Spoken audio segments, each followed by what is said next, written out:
Hey, moron! Hey, moron! Duh! Look at me! I'm the water boy, dude! Well, good Friday morning, friends. Mark Holmes here, of course, with my buddy Cowboy Joe Boo, as well as the Funky Chicken. And as always, I want to say thank you all for watching, commenting, subscribing, and being part of the Joe Boo Sports Report. Without you guys, as well as you ladies, you know that this literally does not work. It was a very, very disappointing NFL honors last night. I'll be honest with you, that was one of the worst ones I've seen. And maybe it's because I'm a Dallas Cowboy fan and there was nothing really there for the Cowboy fans. But sorry, Snoop Doggy Dogg, his jokes were just dry. It just was not good. But what you learned last night is the Cowboys, they don't matter anymore. They've moved on. The NFL is moved on from the Dallas Cowboys and Jerry Jones' stick. And Jerry Jones is still trying to hold on, and still try and sell you the hype and everything else. This morning, I get here, like I always do. I'm here for, about an hour going through everything that's happened and transpired, with the Cowboys and things, to give you the Don't Sleep on the Dallas Cowboys report, because things happen late in the evening, late at night, first thing in the morning, so you want to be up to speed with the Dallas Cowboys. And that's what I started when I was the one who was really the only one doing Cowboys reports first thing in the morning.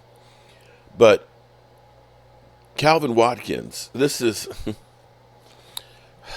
I'm literally at the point where it's just like I'm just sick of hearing from Jerry. Just show me, just let your talk be the actions that you have. But Calvin Watkins, Jerry Jones and Brian Schottenheimer hiring a staff. He's got a doctorate degree in coaching staffs. Spent a lot of time thinking about it.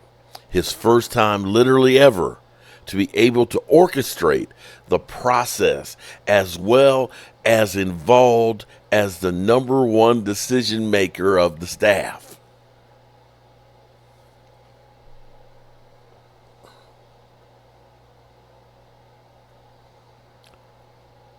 A doctorate degree in coaching staffs?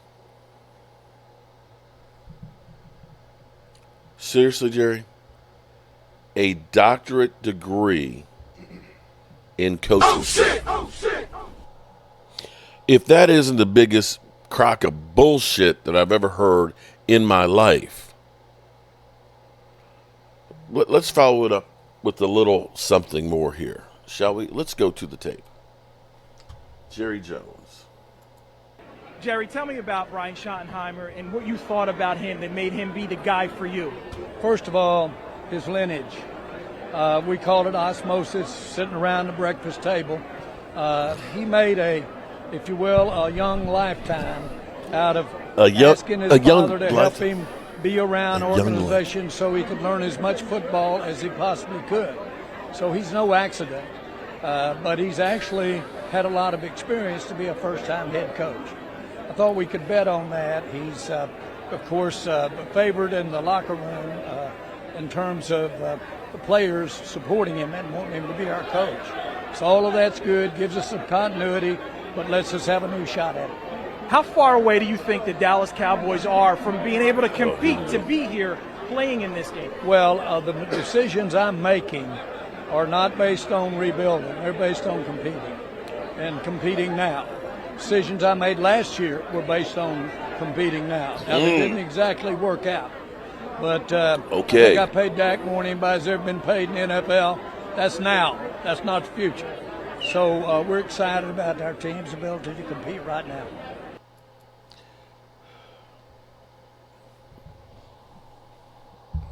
Jerry. Shut the fuck up. Shut all the way the fuck up until you reach the top of Shut Fuck Mountain, where there are no more fuck-ups to shut. The amazing thing now is openly supporters of Jerry Jones and the Dallas Cowboys organization, former players, are literally sick of the bullshit and sick of not being good. We heard literally Emmitt Smith. We did a video on it yesterday. I implore you to go back and listen to it because I had the whole take of it. And Emmitt Smith was agitated. And he literally, it was like Jerry Jones stole a three-peat from him. He was going through and he was like, literally it was, the branding and then there was the actual football. And that one helped the other. And then you fired Jimmy. And then the shock of all that and living on what Jimmy Johnson built, that slowly died. You got the branding down great, but you screwed up. And I think Emmitt Smith is looking right now in the mirror and sees Kansas City about to possibly win 3 in a row, knowing that they could have been a team that could have won 4 in a row had Jerry Jones' freaking ego not gotten in the middle of it. And in the same time, we are still living through the bullshit. We've got a doctorate degree in coaching staffs. A doctor, what the hell is that? A doctorate degree in coaching staffs. Now, don't get me wrong, this may work out, and I'm not trying to throw venom at Brian Schottenheimer, okay, because he's only been here 2 years. He's just the next guy on the block. But for Jerry Jones to think what he did last year is literally saying that he thought that was a plan to win when you sabotaged the coach, where you let go 9 starters, where you didn't try to replace anybody other than with the draft. Either you are naive and stupid, or you just don't know how to run an organization, because nobody looked and said, yeah, Jerry Jones, copy that because that shit's going to the Super Bowl. Didn't nobody say that? Your whole mantra of we're going to have a whole coaching staff on the last year of the deal because I want them to feel uncomfortable because now they'll be fighting for their jobs and will win a Super Bowl was an utter failure. And so now Darren Woodson, sadly, who got robbed, I don't know why they only had 4 people going into the Hall of Fame last night, was passed over again. The Dallas Cowboys all-time leading tackler, 5-time Pro Bowler, 3-time All-Pro, 12 forced fumbles, 21 interceptions, and I think 15 sacks, and 3 Super Bowl rings. And the Cowboys, nobody cares. Nobody cares. You no longer get the benefit of the doubt. Officials, they make calls just to screw you. Take a look at Micah Parsons every single game being chokehold and not getting the calls. The Dallas Cowboys no longer matter. So the latest one to rip Jerry Jones, Des Bryant. Let's go to the tape. They're not serious about, the future in the next 2 to 3 years. I felt like last year the Cowboys were rebuilding. They proved me right. And when I look at Dak Prescott and I look at that offense, I'm looking at the things that you need to be successful playing in this league. I just don't see it. Then was it a mistake to sign Dak Prescott? I feel like all throughout Dak's career, it's been coaches that's been familiar, that's always been with him. And I kind of feel like a lot of that is leaving, if that makes sense. And that's what leads me to believe things is kind of heading in a different direction. They're not going to say it in the media, but if you read between the lines and just pay attention to what's going on, you can read the writing on the wall. And that's kind of, what I've been getting from all of this. Shotty, he don't really have any experience. Yeah. And there's no knock on him. Like I said, I pray he do good. I want him to do good. I bleed blue. So, we just got to wait and see. But my take on it, I don't see no success. And you're right. Why sign him to the contract? If he wasn't going to put the best pieces around him for him to succeed. They're not. There you go. Des Bryant. Why sign him to a contract if you're not going to put the pieces around him? And I have to agree with that because their whole philosophy is, and this is where it's stupid. The reason why you signed CeeDee Lamb and Dak Prescott and Micah Parsons is they sell jersey. They give you excitement. They make you relevant enough that people will watch and they will make more money. But the problem is, and you as the fans, a lot of you fall into this trap that think that just signing a quarterback and a wide receiver is going to win you a Super Bowl. It's not. It's not. Troy Aikman, as great as he was, you know how many times he had to throw over 20 touchdown passes in a season? One time. He had the NFL's all-time leading rusher. He had what was called the Great Wall of Dallas. They call the Dallas Cowboys offensive line the Great Wall of Dallas these days? Do you see a potential Hall of Fame running back running behind that Great Wall of Dallas? Do you see a number one rated defense or defense that was called the Doomsday Defense? Because, see, that's what they used to do. You had a coach in Jimmy Johnson who had a vision and surrounded himself with great coaches. Great coaches. Not nepotism hires, not former players, not trying to hold on to what we did that was successful before. They were innovators. And they got talent. They had great talent evaluators. We got Jerry and Stephen Jones. Jerry Jones out here literally talking about how long a guy's slong is. So, yes, Jerry Jones, he is to blame. Now, the question isn't what we've done the last 30 years. Because I ain't got a time machine. You got a time machine? We can't go back and undo Jimmy Johnson being fired and those 30 years that are gone behind us. We can't. We can't deal with something that happened 5 minutes ago. I literally can't go back and redo what I just said 5 minutes ago. I can start over. I can re-record it, but I can't change what I said 5 minutes ago any more than what I can 30 years ago. The question is, what do you do from here going forward? And I wish I had the answer for that. Now, here's where it gets to be interesting to me. Is I tell you guys about taking stuff out of context.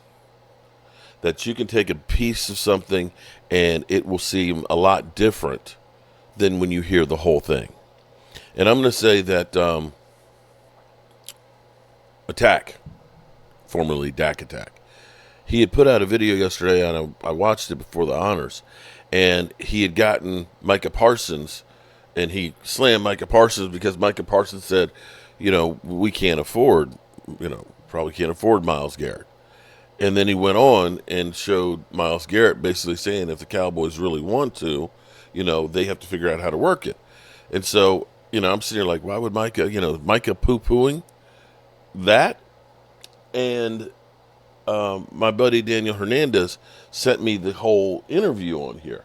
And when you hear what Micah Parsons says, it's not, he didn't actually poo-poo the idea of Myles Garrett. In fact, it sounded like I'll take less money as long as I make slightly more than Myles Garrett. Oh, shit! Oh, shit! Let's go to the tape. Micah Parsons, thank you for joining me. How you doing? How you feeling? I'm doing good, man. Super blessed. Have a few questions with you. In terms of your knowledge of the game, know you're a student of the game. You watch what other guys are doing. Mm-hmm. Active edge rushers. Your Mount Rushmore, top 4 active edge rushers. Outside of myself? How you feel? Do you feel like you one of those guys? Yeah. I feel like the Mount Rushmore, they up there in the mountains, right? And they got guys who are like iconic, difference makers. So who would be your top 4? Ever or just like right now? Currently, active players still in the league right now, playing at a high level. Myself, I think Myles Garrett. Mm-hmm. I think Danielle Hunter is like real spooky, and he don't get talked about enough. Under the radar, you're right. Yeah, for sure. He does his due. And Myles Garrett, yourself, Listen here. and you listen say you're thinking closely. about Daniil Hunter? yeah, I'm gonna put Daniil Hunter in I there. like that list. And speaking of Myles Garrett, what are your thoughts about hearing that he Here we said, go. I'm tired of Cleveland, man. Y'all got to get me up out of here. How you feel about that? He earned it. He earned it. Where would you like to see him go? Bro, I honestly, like, I like to see him in Dallas. But like, I don't know if we got the money for him. So no. Okay, so that's the clip that, and I mean no disrespect to my man. Okay, no disrespect to him, but you hear that, it's like we ain't got the money for him. So you're like, okay, thanks, Micah. Thanks for poo-poo. Thanks for killing our dreams, even though we know Jerry Jones ain't gonna do shit. But keep listening. No. Hold on. Wait a minute now. Because I know you ready to get paid. I know that. Would you consider maybe taking just a little tad less if you knew you would be playing opposite of Myles Garrett? Oh, 100%. You're a team player. Yeah, 100%. It's like meet at the quarterback. Yeah, will he take less too? Oh, now that's the key. That's the key because both will have to kind of, take Yeah. less to make it happen. So, Jerry, you should throw that out to Jerry. I know you talked to Jerry. Nah, we would definitely have to make that happen. Yeah, let Jerry know. Like, Jerry, what's up, man? I want to get paid. I don't mind. If we can make this happen, let's do it. As long as he let me be a little bit higher than him. Because you're younger. I'm younger. That's the caveat. Yeah. You're willing to compromise, but Jerry, I got to get a little more than Myles. Yeah. Myles willing, not to mention Myles, there's no state taxes in Texas. Nah, he know that. He know that. He know that. He want to be with us too. Oh, you know that? Yeah. I saw him yesterday. He ain't know he want to be a cowboy because when you put that star on your helmet, it's a little different. Yeah, you get off the everything. field action, money, and all that. I know your off the Everything. field incentives. I do all right. I know you do. Hey, you need to talk to Jerry though, like real talk, like what's up? Because you trying to get. I know you want to win. I do. Myles Garrett, Micah Parsons. Let us know how y'all would feel about that. Of course, you're joining me on behalf of Madden. Now, real quick nugget about me, I'm much older than you, but when I got drafted in 2005, I was like the Madden champ for the Pittsburgh Steelers. My game was nice. Are you nice on the game like I'm that? nice. No, like, because Nah, everybody nice, say nice. that. Nice. You online? Yeah. Who you run with? Like I play more MUT. Okay. Like real Okay. comps. I can get out of You probably play like the rest of randoms that. and stuff. But here's the thing. That's the kind of move that the Cowboys would have done in old. That's a Charles Haley or a Deion Sanders of finding ways of doing. And see, this is the problem I have. In my life, I'm constantly told you can't or it's too hard. There's no way out. I always like to think of myself as a problem solver. That I'm going to try and find a way and not give up on it. Stephen Jones and Jerry, when it's going to be difficult. Okay, it's going to be difficult. Big deal. Put in the work. Figure it out. Maybe the problem is Stephen Jones has never been broke. Because, I understand being broke. When I've got 2 kids that I'm taking care of and raising, and I got the electric bill, the water bill, and the gas bill all due at the same time, but I only have enough money to pay one of them. Which one am I going to pay? When you don't have, you figure out ways to get things done. Jerry Jones? With Stephen Jones as the capologist? I love how we throw around titles to everybody. He's got a doctorate degree in coaching staffs. What he needs is a psychology degree to deal with you and Stephen Jones. That's what he needs because y'all crazy. So I am happy that beyond just years ago when Charles Haley said Jerry Jones built a house for losers, that now you're hearing Michael Irvin, Emmitt Smith, Des Bryant, all of them calling out Jerry Jones and putting the blame where it belongs. Because until we change that, there's no hope. And unfortunately, like Emmett put it, 30 years, man. 30 years.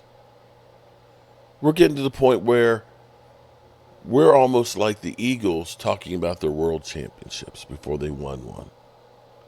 That's literally how bad it's gotten. And for the Eagles, they don't even talk about it. World championships? What are you talking about? We were Super Bowl champions. We're going back. And what are we talking about? Doctorate degrees in coaching staffs. I just don't even know where it ends anymore. We'll finish this off with exactly what's really going on with the Cowboys. Morning that involved a lot of very successful people, one of them being Jerry Jones. Oh, yeah. Jerry Jones speaking about his Dallas Cowboys in an interview with Peter King is fantastic. To Jones, there's no such thing as bad coverage of the Cowboys. Bad coverage makes the Cowboys human. And he is positive his fan base loves the human. Okay. Okay? Good to know. Yeah. My fan base loves the human that makes us human, and the human that makes us human is the Cowboys and the way we operate. Let me tell you a story, Jones says. To Peter King, warming to this topic, a few years after I bought the team, I'm out in Los Angeles, La La Land, my hometown, having lunch with David Hill. You know David Hill. David Hill, one of Murdoch boys, Australia, man. Okay. And Ed Gorin. Okay, Ed Gorin, not Australian, actually from Carolina, I do believe, but pretty important, big swinging peckers at Fox Sports. At that time, there were a lot of negative headlines about the Cowboys. Michael Irvin was in the headlines. People were saying the owner's an outlaw. And so that day I told him, listen, I'm going to fucking tighten up the lid on this franchise. We're going to get control of this team. And David Hill, Australian man, one of the heads of Fox Sports, he jumped up and he said, No! Do not touch my boys. They're television gold. Don't even fucking think about it. The foibles, the soap opera, the issues, they create interest. Yet in the Senior Bowl, I can't see what's next, but free agency, the draft, training camp, we always got something going on. People follow us year in, year out, owner every year. Every now and then gets it in the paper. It just adds to the interest. All of it. People love the Cowboys. Well, you're goddamn right, then. I'm going to force the Cowboys down everybody's throat forever. And that was the moment that the fucking Dallas Cowboys were on primetime television every single weekend. David Hill, Australian man, pretty high up, I believe, in the Murdoch world. Murdoch owns the Fox thing and is also the person being represented, basically, in Succession. Yes. Which adds even more intrigue to the entire conversation. This might be Tom Wambsgate. Yeah, it's going to be Wambsgate. But David Hill told Jerry Jones, like, no. You need to have the eyes of a network or the eyes of a business whenever you're looking at the Cowboys, because they are. They're chatted about in every single regard. There was actually a rule that we were told by one of the heads of TV. And I'm just going to say heads of TV because this is one of the people that just created modern sports television. Yeah. All right, here you go. You get your topics that you think are big on the day. Then you go ahead and you hit LeBron James. Then you go ahead and hit the Cowboys. Then you go ahead and wrap it up with Tim Tebow. And then, boom, we're back at the top with all the stories. And then guess who's back? Go ahead and hit LeBron James. Go ahead and hit the Cowboys. Tebow's got anything, fucking hit Tebow. And then bang, guess what? You're back at the top. The only average watch time or listen time is 12 minutes. You're able to get everybody. If you have a 2-hour show, guess what? You actually have 8 shows because you have 8 15-minute shows. You have a 3-hour show, you have 12 shows. Look at what you're doing. This is just basically what it is. You do this, the daily hot topics. By the way, if LeBron or the Cowboys or Tim Tebow are part of the headlines of the day, oh boy. This is a good day. Yep. This is a good day. The Cowboys basically became that in everybody's minds, and I think